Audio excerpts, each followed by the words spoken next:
Last season's records show just a single victory for Liberty, but most of those 9 losses, the Canes either had a lead or only lost by a touchdown or less, giving this year's squad some motivation to take that next step. I think it led to a new focus in the offseason. Like they started to believe what I've been yelling at them for 9 months after the last 2 games of the year last year, Parkland and Freedom both. We came out and played with a lot of emotion and did okay early. I think we had the lead at the half of both those games, and then the second half, both those teams just imposed their will on us physically.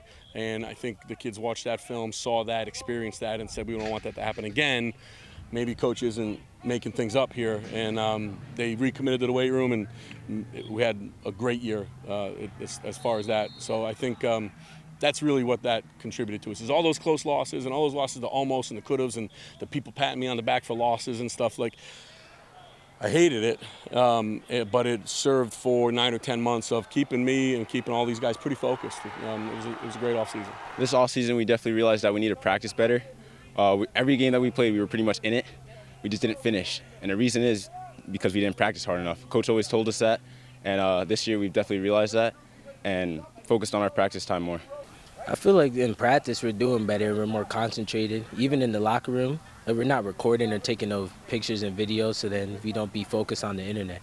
So we just ready to get in the game and do better.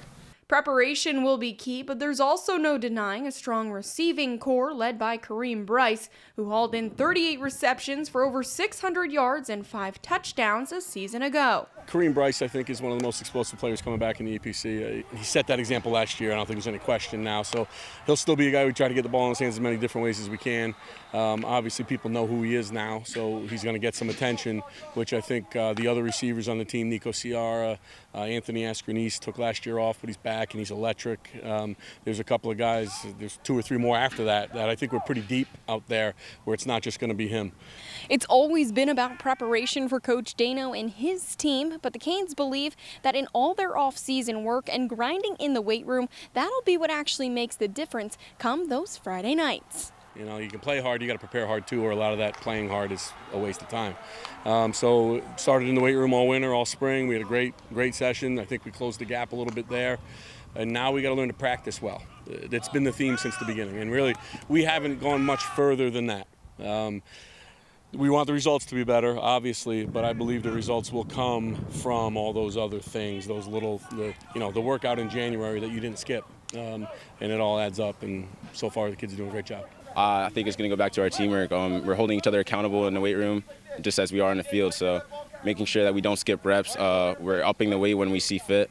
All that, talking to each other, motivating each other, everything like that. On the scene at Liberty, I'm Cassie Schmidt reporting for the SC Network.